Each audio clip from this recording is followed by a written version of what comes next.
We'll get the quote out there. Magic Johnson writes, Isiah killed his own chances when it came to the Olympics. Nobody on that team wanted to play with him. Michael Jordan didn't want to play with him. And these are Magic's words. Scottie Pippen wanted no part of him.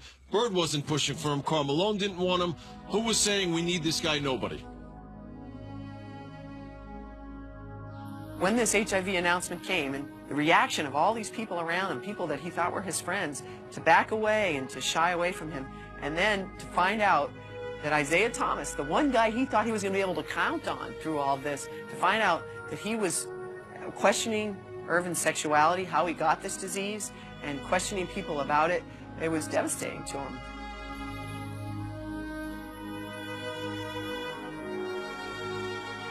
I had no role in starting any kind of rumor, and I'm disappointed that he believes that. And what's your relationship with him today? Well, he said we don't have one, so I guess we do. I hope as two African-American men that we do have the compassion and understanding to one day come together as two brothers. If Magic Johnson needs me, I'll still be there for him. This us? Yeah. You want me in the front or the back? You know, when he and I really sit down and just start talking and kicking it, we're never at a loss for words, so the conversation will go where it needs to go, and I think we'll figure out how to make it work. Home of the Lakers. Hello, I am good. How you doing? Good. I'm good. I'm Isiah. Nice to meet you, Alana. It's a pleasure to meet you, Alana. I will let Natalie know you're here. Please do. Thank you.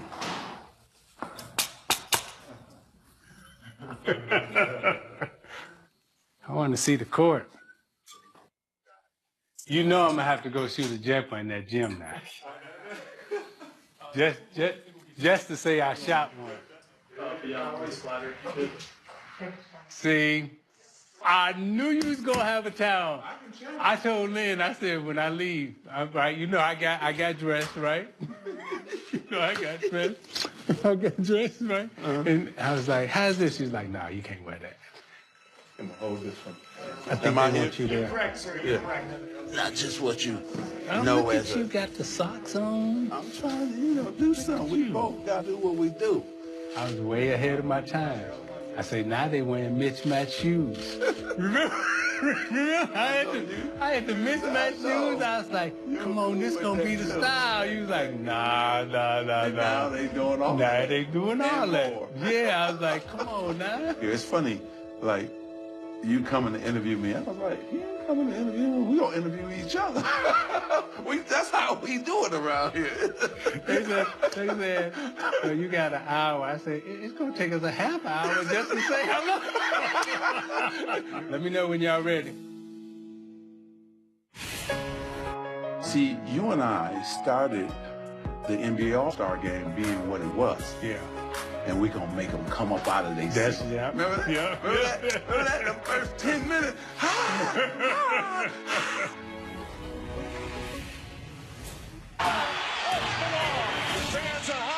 You know, most people don't know how much you really love baseball, right? And I'm gonna go all the way back to Lansing. I know this is supposed to be a basketball interview. I'm gonna go back. I know this is supposed to be a basketball. But I'm gonna go back to the softball team that you had in Lansing. That's right, traveling team. Traveling team. And so Mark and I would be like, this month, or is he just doing it for like his friends? You know, is he just doing it for Dar and everybody else? And then you would come out with your uniform on and everything. I'm like, this dude really going to the baseball game. So just for everybody watching, tell them how you really got started in baseball.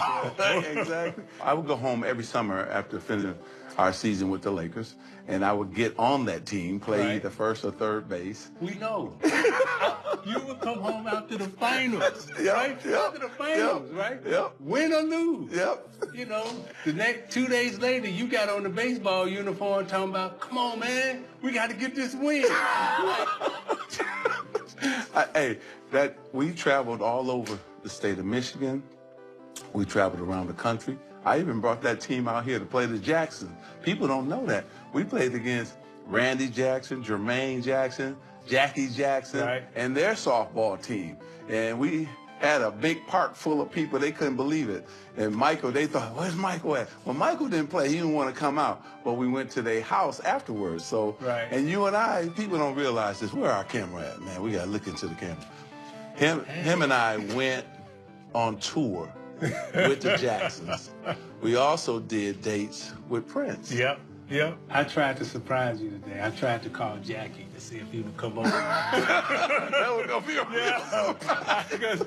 Because, you know, when we toured with the Jacksons, and we would just, I mean, we went from city to city. And I mean, we knew every song. Yes. We knew how they came on, when they went off, and they would, no. Well, nobody like Mike Jackson. Nobody. But, you know, watching them perform, right? And I don't know what it did for you, but I would just tell you what it did for me. Just seeing how they had the audience and seeing how they connected with the audience, it made me realize, like, there's a bigger place to go than just playing basketball and making people say ooh and ah. Like you used to say, we say, man, Michael Jackson, he could just tell people, okay, now I want you to, like, you know, hold up the light and get down on the floor.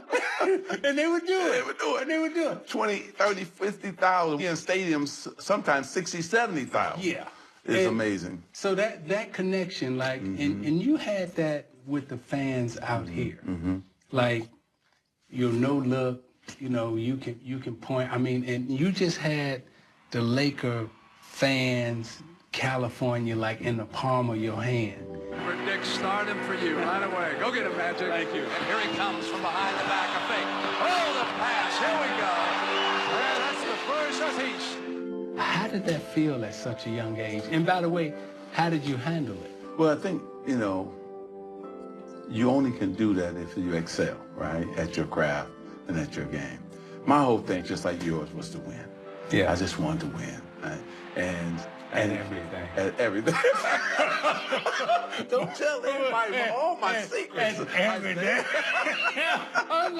Unlike Mark and I mean, we heard with Dominique, we be like, really? Really? Herb, you gonna call that foul? Yes. It's 4-4, right? You would get all the way to the basket, see if it go in. Ah, that's foul. That's foul. That's right. I wanted to win. Yeah. But see, now, you just said it right. Herb Williams, Mark Aguirre, Dominique Wilkins, yourself. Now, I'm older than all four. So my job as the bigger brother was to teach you guys how to win. You were a great teacher. You know? So that was a part of it, right? And so, just like Reggie Miller, same thing at UCLA. I used to call all those fouls. He used to get mad. He stomped mad. I said, well, you got to do something about it then. Don't let it get to 4-4. Right. And us having the ball. Then you don't have to worry about that. Right. So then he's like, oh, I get it now, right? I was a gym rat. I loved to win. I loved to play. Michael Jackson loved to perform for the people. Yeah. He was a perfectionist. It made you and I become a perfectionist. Watching Michael Jackson at his craft. It made us also work harder to become great. Yeah. Because Michael Jackson was great. Yeah. Right? And we would be watching him rehearse. No, that's not good enough. Exactly. We'd be like, I know it. what was wrong with that? You and I, we be up dancing, and then he'll stop. No. You're off a little bit. Like, and we be like, man, they sound great. And remember, he used to sing how he wanted them to play. yes. Yeah. That's what blew me away. Every instrument, Yes. he can vocalize it. He can vocalize. I want you to ding, and you and I was sitting up there. Did he just sound like a guitar? Remember, he had that big, long mirror, so he'd be practicing his moves and everything. And we'd be up there practicing them. The moonwalk walk like we gonna moonwalk like Michael, you know. But it gave us something to hang on to go after. This man is such a detailed perfectionist all the way down to the little things. So it made me go back as a basketball player to go all the details, practice the right way. And we pushed each other to be great, right? And so my whole thing was, if we went and we played and we won and we played the game the right way, then we would have the fans cheering and going crazy. See, you and I started the NBA All-Star game being what it was. Yeah. That's just what you said you'd look for the first 5 minutes. Isiah and Magic getting these two teams on the run. We would get together and say, okay, you push the rock, I'm going to push the rock, and we're going to make them come up out of their seat. Yeah. Remember that? Yeah. Remember that in the first 10 minutes? One-on-one, Isiah against his buddy Magic. He didn't want to embarrass him. And Magic stole. Come on, bring it back here again. And then Dr. J got to be Dr. J. Dominique got to be Dominique. And, you know, James Worthy on my side, George Gervin on my side got to be beautiful basketball players. And I wish that they would do that, because we also took it serious, too. Yeah. That we played hard in the All-Star game. Yep. But we weren't going to hurt nobody, but at the same time, we weren't going to just let you have something either. Right. But it was just special, man, and the way we always pulled for each other. Isiah Thomas and Magic Johnson, they said, despite the condition of Magic Johnson, that they would handle everything just as they always have. You know, all of us. Why was you so generous to us? I mean, coming in, right? I mean, really, like you had just won the championship. You was the MVP, you know, and you grabbed Mark and I mean, all eyes this big. You got the gold bins with the tinted window. I never forget when you jumped out. I was Leaning. I was like, but, you know, looking back, you know, and it's been 25, 30 years, but looking back, the throne that you was on and the pathway and the doorway that you opened for all of us, right? You didn't have to, right? You took a lot of time with us. You say you was showing us how to win. We say you was cheating. That showed how to win, though. Yeah. But I, why did you do it? Well, I think, first, the love I had and still have for all of you guys. Second, God blessed me, right, with an opportunity. Whoever thought this poor kid from Lansing, Michigan, who had so many doubters that no way you could make it to the NBA, no way you could do it. And by the way, when I went to Lansing, I thought all y'all was rich. Coming from where I came from, I was like, what you mean y'all poor? Y'all rich. And we were like, yeah, right. But I think that it's just the way we were raised. I give that to my parents, They always were about helping the neighbor, helping, somebody else. And so my thing was, you can't just keep the knowledge to yourself. You can't keep those things. You got to give those. Somebody gave it to me, right? Terry Furrow, Benny White, George Gervin gave it to us, big time. Campy Russell, on and on and on. Those guys took me aside and really said, hey, this is how you got to do it. So, we had all those guys teaching, giving it to me. So my thing was to pay it forward, give it to you. And then look what you did. You passed it on. Mark passed it on. Herb passed it on. Dominique passed it on. That's what we got to do. And we're in a fraternity that is special, right? And you can't keep the knowledge to yourself. You got to pass it on to the other guys. But the difference between all of you guys, you did something with it. See, I think that even all those games when you came to the finals to watch me play, you would just had your notebook on. I was rooting for him. I definitely wanted him to do well. but also while I was rooting, I was observing, trying to learn as much as I possibly can. Okay, that's what you're supposed to do. Okay, okay, yeah. I saw that too. You used to always tell me that. We sit up at night when we beat the Celtics. You sit up and say, "Okay, why'd you do that? Or why they? Okay, got it." And you be just in your mind writing the notes down. Yeah. And then look what happened. It was your turn, and you did what you had to do. Back-to-back champions, because you were a student of the game. You watched how everybody else did it, and then you said, when it was my turn, I'm going to apply it, you know, and that's what the beautiful thing of yourself, Mark, Dominique, Herb, that's what it was. Our club, we passed on knowledge to each other, but also we applied that knowledge, and then we executed on that. I was fortunate enough not only to learn from yourself, but also the Celtics. Right. So, and both of your organizations and all of you were very open to me. I mean, from Dr. Buss to Jerry West, you know, to yourself, you know, Red, you know, Kevin, you know, ML Carr. ML Carr still called me today messing with me. But it's like y'all took us in, and not only did y'all beat us, but in the process of beating us, y'all wanted to teach us. We was worried because you got to remember, like, okay, me, Mark, we had never seen you fail. Yeah, that's right. So it was like, man, Magic lost. That was like, how could that happen? Yeah. Austin. And we come back to LA, and I'm gonna sing this song, and I'm gonna tell me if you remember the year. Just once, can we figure out what we keep doing wrong, right? Uh-huh. Y'all lost that year. And I never forget, y'all was having y'all end-of-year meetings, and y'all had a luncheon or something somewhere, and I'm there, and it was a bad loss y'all had to the Celtics. And, you know, you cried the whole night, you know, and, you know, we sitting in the hotel room just watching you, like, just, I mean, cry hard. Like, and we didn't say nothing, like, wasn't no words, right? And I'm sitting there and I'm watching all this, watching you go through that pain, that hurt. And for whatever reason, that song came back, and y'all was all like, you know, singing it, you know, and that summer we working out and everything. Came back the following year and won it. Right. So my point is, and the question that I want to ask is, through all the ups and downs, how did you keep getting up and coming back?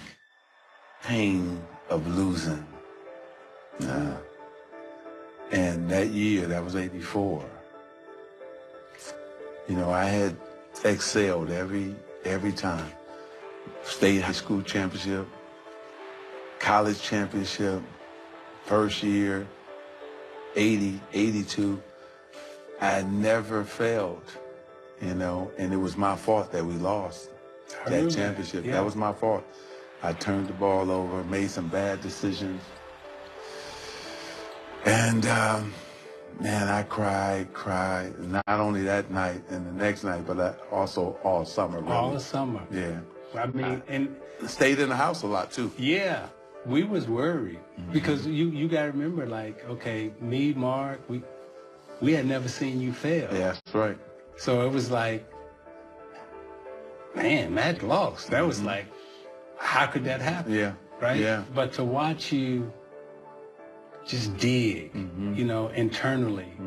And, you know, you was quiet, you know, you was just going. And then you came back the next year. And was hoping that we get them again. LA comes to Boston and wins the world title. And Magic Johnson, who finds redemption, Tommy, as you say, a year later.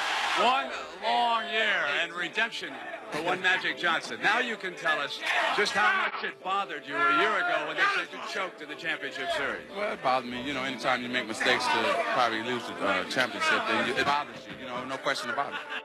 See, self-evaluation is the hardest thing.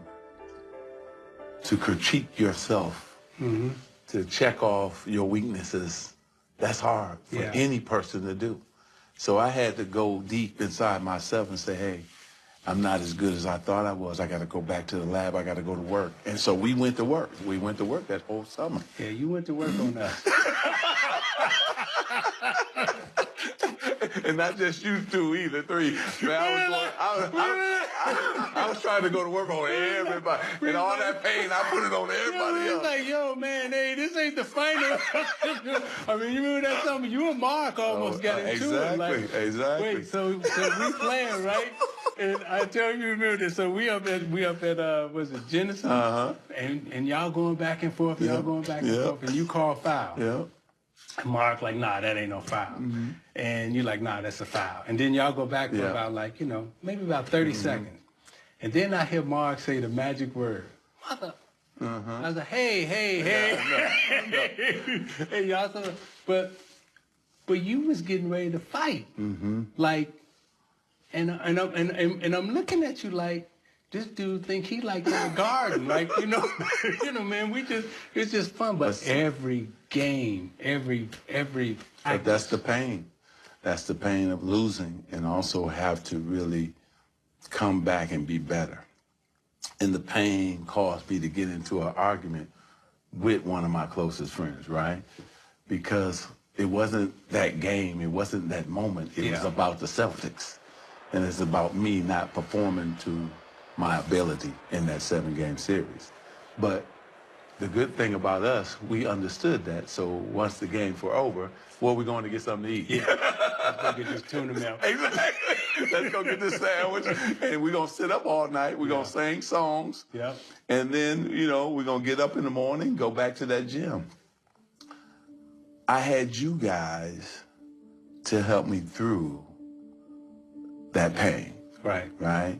And that's what you need. You need your friends. You need your support system to bring you through something so difficult and so hard. Not just losing, not just I didn't perform well, but also I lost to Larry Bird. Yeah. So it was double, So I'm looking at this dude, champagne, talking trash, and then Tragic Magic, headlines in all the newspaper. And so I had to say, okay, I got to go to work. And then God placed me in a position to go back in '85, us play them again, and beat them. So you and I, see, our careers parallel each other's, because, we thought we were going to play you guys, right? And then we end up playing them. And you was Tragic Magic, and then I became Tragic Isiah. Because you dribbled out the clock, made the mistake, and then I threw the ball away. Now there's a steal by Bird. Underneath the DJ And the only way I was able to come back through all of that is because I had watched you go through it. Yep. And I had watched you persevere. And learning how you described that pain and how you just kept going and kept going. So then I said to myself, I got to get up. But I don't know if I would ever had the strength to get up had I not been able to recall the memory of you getting up. You know what I'm saying? That's why we were in each other's lives. It was a reason. Right. Right? I knew your struggle. That's why I didn't say nothing. Right? I was mad. I know you were. But I was so hurt. Yeah, well, you Isiah. I just like you. I had never made that mistake. That's what I'm saying. Your level of excellence is so high, and then we hold ourselves accountable. So we don't need a coach to hold us accountable. Yeah. We can hold ourselves accountable, and that's who we were. But what people didn't realize about us is that we put so much love and time in this game. Yeah. I'm just set this one right here in front of us, and we're gonna talk about this joy and pain. And that's what it was, joy and pain. Like sunshine and rain. Everybody, now this dude here now, we finally playing each other, and that hurt both of us and helped us at the same time. Wait a minute, while you're telling this story, I'm gonna do something. That one championship. I'm just set this one right here in front of us, and we gonna talk about this joy and pain. And that's what it was, joy and pain. Like sunshine and rain. Oh, Frankie Beverly at when we need saw him. Frankie a lot too.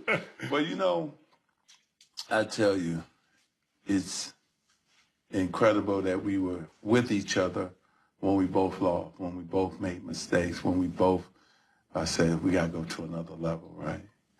And then we end up playing against each other.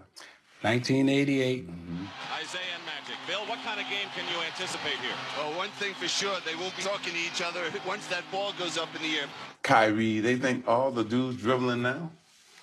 That was you already then. Yeah. That was you. When we on tour, some dude thought he could guard you. You said, what? Yeah. Come here. Yeah, back then, if you did all that in the NBA, they beat you up. Exactly. Somebody would grab you like, hey, don't do that. Exactly. Crossover, the things that you could do, you had Tim Hardaway's crossover. Kyrie, what he doing? Steph, what he doing? I was telling people, I said, man, stop. I saw a dude do all of that. And then did it against my Lakers on one leg. Who scores 25 points on one leg in the fourth quarter? Someone who was inspired by you. In the championship. The championship. No, really, it's like we never really got a chance to have this conversation. The one thing I admired, we was tough, and you know, we was having our way with y'all, right? So we go back to the Silverdome, and Riley, I think, issued the challenge to you personally. You know, Magic, you got to do something about Isiah. Y'all friends, y'all kissing, da-da-da-da, right? And I never forget, I was coming down the lane, and you ain't even go for the ball. You just like, boom, knock me out of the air. Thomas hit by Magic Johnson. And look who he pushes, his best buddy. And I turned around and I pushed you. And got up swinging. You just didn't push, you got up swinging. Well, I should have. But you swinging up. Yeah. But at the same time, it's like, I hated it, but I admired it because it was like, if you didn't do that, Right. your team was dead. And we knew it. And you knew it. Your team was dead. They wasn't going to respond. But you responded with the physicality on me. Right. And that inspired your team. And it took me a long time to understand, like, you had to make a choice between your Lakers and our friendship. And at that time, right, I'm still trying to get one of these, right? Right. You know how to get them. And even though I had been with all of you, you was like, it's the Lakers first. And I couldn't understand that. And emotionally, that like really hurt me. Right. But it also taught me, like, hey, you got to get it. It's about being a champion. And if you ain't willing to go after it, you ain't gonna win it. Right. Well, we have to remember, you guys were young, athletic, and hungry. Physical, tough, hungry. Yeah. And that was our only move. And we had to win game 3. See, we had to win game 3. See, we didn't know that. Yeah. Right? See, when you're in the series now, see, like, you knew the formula. See, that's what I'm saying. When you come in there, like, Mikhail was like, go there and don't be happy just to be there. So we win game 1. We like, oh, man, we happy. You come back game 3 and it's like, I mean, you know, the kiss was a kiss, but it wasn't really a kiss. It was like, you know what I got to do, right? You got to do it. But I ain't understand. I'm like, hey, man, you know. Yeah. And boy, y'all came out, and every time y'all scored, it wasn't no high-fiving. It wasn't no nothing. It was just like, pop, pop, pop, pop, pop. And for us, the following year, it's like, okay, we learned. Yeah. But y'all put it on us. Well, we had to. We had to win that game to make sure the series went back, because you guys could do things we hadn't seen championship teams do. Celtics, we knew, okay? We knew where they were going to be, who was going to be down low. They got the two-headed monster, Larry Bird out front, Kevin Paris down low. You know, we couldn't do nothing with Kevin McHale, you know. Right, he was just, so we knew. But you guys, man, that bench was just Benny. We had enough to deal with you guys, right? And we said, man, your bench, firepower, athletic, running, dunking, blocking shots, Robin and Sally. We were like, and Benny heat up. He said, no, we got to score the same as the starters, but then we got to brace because that bench that y'all had. Sometimes God put us in positions and situations, and we have to figure it out ourselves, right? That was tough. That was a strain on our relationship. But it was great because we both won, and I was happy for you when you did win. Yeah. Well, I was just telling them that they earned it and deserve it. They played well, outstanding. We just couldn't contain them. Isiah said from the beginning, he told me that they had started off to win the best record, and they did that, and it helped them to have the home court advantage, and they did chance. And then to go back to back, what you guys did to Portland, we was like, wow, wow. That was crazy. I'm possessed now, right? Yeah, because it was your league then. Yeah. We were fading, the Celtics had faded. So now it's like, okay, now we can three-peat. Yeah. Right? We can do something that the Celtics didn't do, the Lakers didn't do. After we won in 90, I'm possessed now, right? Yeah, because it was your league then. Yeah. We were fading, the Celtics had faded. And what I was saying to myself is, okay, y'all went back-to-back, we went back-to-back, Celtics didn't go back-to-back. Right. So now it's like, okay, now we can three-peat. Yeah. Right? We can do something that the Celtics didn't do, the Lakers didn't do, right? I had that gym in my house, and I shot every single day. And you know how we used to practice. I know. And I was shooting 14, 15 hours a day. I would eat, shoot, eat, shoot, and maybe about 10 games, 15 games into the season, I wore my wrist out. Yeah. Just overshooting. So I went to the doctor, right? Doctor looked at it and he's like, we got to do surgery on your wrist. I was like, it'll be all right. Just sprain it. And that's you too. Put some tape on it. You know, you're going to be all right. And he's like, no. He said, if you bend this wrist one more time, it ain't never coming back. So they cut my wrist open, and I missed maybe 52 games in 91. Then came back for the playoffs, won the same, but we get to the Eastern Conference Finals. And, you know, back in our day, you know, the wounded, you kill the wounded. Yeah. And Jordan and Pippen, them, every time they saw my wrist, they was, and that's what happened. And then it was their turn. It was their turn, and it was that good. But you taught them how to win. Well, the Pistons taught them how to win. No, I'm saying it. You don't have to say it. I'm saying it because that's the truth. You know, you learn from other teams how to win. And I still say this to this day. If my wrist wasn't messed up, I'd have got them. Just like you said, if your hamstring wasn't messed up, you would have got us, right? And probably would have. And that's what everybody should think as winners. That's how it goes. That's how it goes. You were great teachers for us. And we were supposed to dominate, but injuries happen. Yeah. You know? That's part of it. I would say to you, this has been a tremendous day. My wife, my mother, my father have been saying, y'all need to get back together. Yeah. Just to sit across from you and relive those moments. Public ups and downs, but what people don't realize is that, you know, since 18, we've been on this public stage, right? And unfortunately, you know, all our love and joy, you know, pain and hurt, you know, gets to be viewed through the microscope. Yeah. Now, I'm going to bring you back to the Kiss. Did you ever think the Kiss would be on a poster? I know. In the middle of Los Angeles, right? Remember why we started? Remember we used to see the Italian families greet each other like that, remember? And then our families, exactly. Our families became close. And we was like, we good, we could do it. Now everybody was like, what they doing? You know? I wasn't going to meet you anymore and say, yeah, exactly. Exactly. How you doing? It's really good to see you.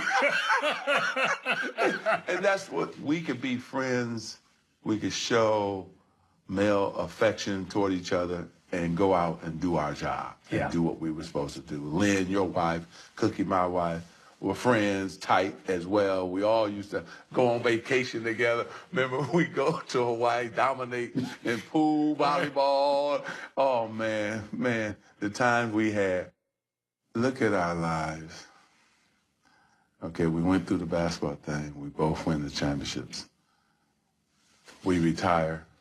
And what people don't know, we're both in business. Yeah. We both been on TV. But tell people, I think we did our first business deal in '84. We bought the radio station in Colorado. I mean, this is how we were thinking back then. Way before. We owned real estate in Palm Springs and in Michigan. Big Bear. Yeah, I mean, we was so ahead of our time. And I think that frightened a lot of people. Yeah, we were ahead of our time. And this is what I didn't understand and now understand now. Our relationship is important to our community. I'm working now. Like, I get to see Chris Webber and Steve Smith, and I get to see them every day. I talk to Jalen Rose, and I'm saying to myself, like, it's bigger than us. Yeah. For Chris Webber and Jalen Rose, for LeBron James and Kevin Durant, this is a big moment that you and I are sharing right now. Great point. And I can remember us, like, you know, sitting in the hallways and everybody saying, you know, they're going to try to pull y'all apart. You know, they're going to try to separate you. We're like, nah, we ain't going to never get separated. Right. Even Jackie was saying it. Exactly. Remember the Jackie was saying exactly. They're going to try to separate y'all, you know. I keep hearing those conversations, and I keep replaying it back. And then now I look at what's happening in the world with what was happening then and what's still happening now in terms of social injustice. Right. You know, in our community. We got MLK Day coming up, like... You know, you and I as black men, as brothers, as friends, like, this relationship is important to our community and to our families historically, because I'm sure your brother, my brother, my sister, your niece, on and on and on. You keep going. Yeah, I mean, everybody's like, you know, y'all all right? Exactly. Like, yeah, we all right, you know? I mean, but it's important to everybody. No, it really is. And also, too, you have to remember, you and I were the leaders back then. But I didn't know that. Yeah, well, we both didn't know it, but now we know it. Just like Pat Riley used to tell me, he said, Urban, you're not going to even know the impact and the effect that you had or enjoy the winning until after it's over. Yeah. And he was right.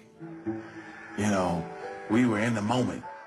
Our lives have paralleled each other. We were leaders, even in league. We helped change the All-Star Weekend. We helped change a lot of different things within the league. And now we're helping young men understand also to social causes. Back then, you and I were the leaders of that, whatever issues they were. And so what guys are doing now, we were already doing. Yet it was a smaller scale. We didn't have social media. We didn't have all the things to blow it up. But I would say to you, this has been a tremendous day, right? My wife, my mother, my father have been saying, y'all need to get back together. Yeah. So when everybody called, I said, no question, we're going to do this. And just to sit across from you and have those, relive those moments of fun, excellence, working hard, dreaming big, because we were dreaming of moments before we were even Who sit up at 19, 20, 21 dreaming of stuff we wanted to do, and now here we are doing it, you know? But you are my brother. Let me apologize to you if I hurt you, that we haven't been together. And God is good to bring us back together. All right? I know, man. It hurt me too. Come here, man.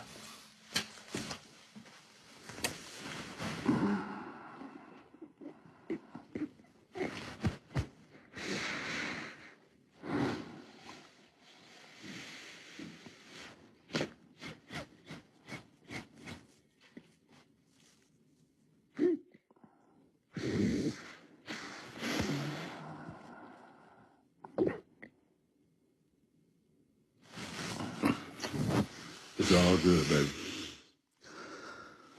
Okay? It's all good. It's crazy. It's one of those things like we had to go through, but we through it, brother. Okay? I'll always be here. Oh, come on, man. I already know. I know.